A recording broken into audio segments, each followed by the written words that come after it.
جس طرح کسی جنگلی جانور کے منہ خون لگ جائے تو وہ انسانی آبادیوں میں گھس کر تباہی برپا کرتا ہے اور لوگوں پر حملہ آور ہو جاتا ہے، اسی طرح غزہ میں معصوم فلسطینیوں کی نسل کشی کرنے والے نیتن یاہو کے منہ کو بھی خون لگ گیا اور وہ کسی خونخوار بھیڑیے کی طرح مسلمان ملکوں پر حملہ آور ہے۔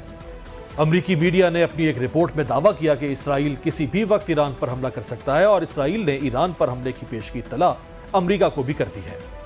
اسرائیلی حکام نے امریکہ کو بتایا ہے کہ اسرائیل ایران میں آپریشن کے لیے پوری طرح تیار ہے۔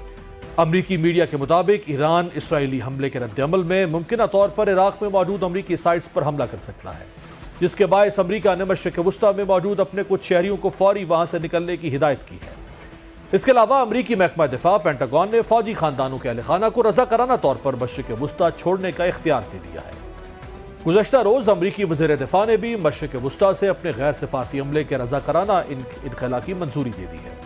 عالمی خبر رساں ادارے الجزیرہ کے مطابق انٹرنیشنل اٹامک انرجی ایجنسی کے سربراہ نے خبردار کیا ہے کہ اگر اسرائیل نے ایران پر حملہ کیا تو ایران جوہری ہتھیاروں کے حصول پر مجبور ہو جائے گا اور اس حوالے سے عالمی سفارتکاری کو بھی دھچکا پہنچے گا۔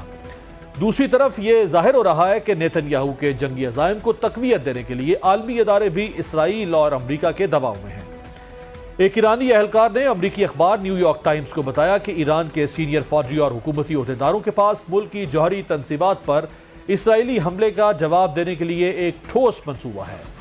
ایرانی اہلکار کا کہنا ہے کہ ایران اسرائیلی حملے کا بالکل اسی طرح جواب دے گا جس طرح اس نے اکتوبر 2024 میں اسرائیل پر 200 سے زیادہ بیلسٹک میزائل داغے تھے، جس کے نتیجے میں پوری اسرائیلی آبادی کو پناہ گاہوں میں چھپنا پڑا تھا۔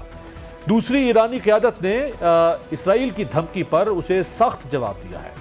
میڈیا رپورٹس کے مطابق ایران کی سپریم نیشنل سیکیورٹی کونسل نے خبردار کیا ہے کہ اس کی جوہری تنصیبات پر کسی بھی قسم کے اسرائیلی حملے کی صورت میں فوری اور متناسب جوابی کارروائی کی جائے گی۔ کونسل نے کہا کہ حالیہ انٹیلیجنس کامیابیوں نے ایران کی دشمن کی اشتعال انگیزیوں سے نمٹنے کی صلاحیت میں اضافہ کیا ہے۔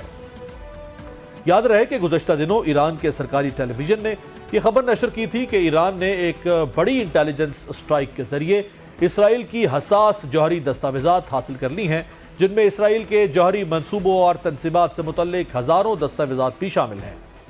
ایرانی میڈیا کے مطابق ایرانی انٹیلیجنس وزیر نے یہ دعویٰ کیا ہے کہ ہم نے جو دستاویزات صہیونی حکومت سے حاصل کی ہیں وہ اس کے جوہری پروگرام سے متعلق ہیں اور ان میں امریکہ، یورپ اور دیگر ممالک کے بارے میں بھی بہت قیمتی معلومات ہیں۔ یہ خبریں ایک ایسے وقت میں سامنے آئی ہیں جب ایران کے جوہری پروگرام پر تہران اور واشنگٹن کے حالیہ مذاکرات تعطل کا شکار ہیں۔ ایرانی وزیر دفاع جنرل عزیز ناصر زادہ نے کہا کہ انہیں اب بھی امید ہے کہ امریکہ کے ساتھ مذاکرات کامیاب ہوں گے، تاہم انہوں نے کہا کہ تہران کسی بھی جارحیت کا جواب دینے کے لیے تیار ہے۔ اگر ہم پر تنازع مسلط کیا گیا تو یقیناً مخالف کا جانی نقصان ہم سے زیادہ ہوگا اور ایسی صورت میں امریکہ کو خطے سے نکل جانا چاہیے کیونکہ اس کے تمام اڈے ہماری پہنچ میں ہیں۔ ہم ان تک رسائی رکھتے ہیں اور ہم میزبان ممالک میں ان سب کو بلا جھجک نشانہ بنائیں گے۔ اہم بات یہ ہے کہ ایران اور امریکہ اس وقت یورینیم افزودگی کے معاملے پر شدید سفارتی کشیدگی کا شکار ہیں۔ ایران اور امریکہ اپریل سے اب تک 5 بار مذاکرات کر چکے، تاہم ایک نیا معاہدہ کیا جا سکے لیکن وہ نہیں ہو سکا۔ اب امریکہ اور ایران کے جوہری مذاکرات کا چھڑ اتوار کو مسقط میں متوقع ہے، تاہم اس سے قبل ہی نیتن یاہو کی جنونی حکومت ایران پر حملے کی دھمکیاں دے رہی ہے۔ اب دیکھنا یہ ہے کہ مشرق وسطیٰ میں حالات کیا رخ اختیار کرتے ہیں۔ آئندہ چند گھنٹے اس سلسلے میں انتہائی اہم بتائے جا رہے ہیں۔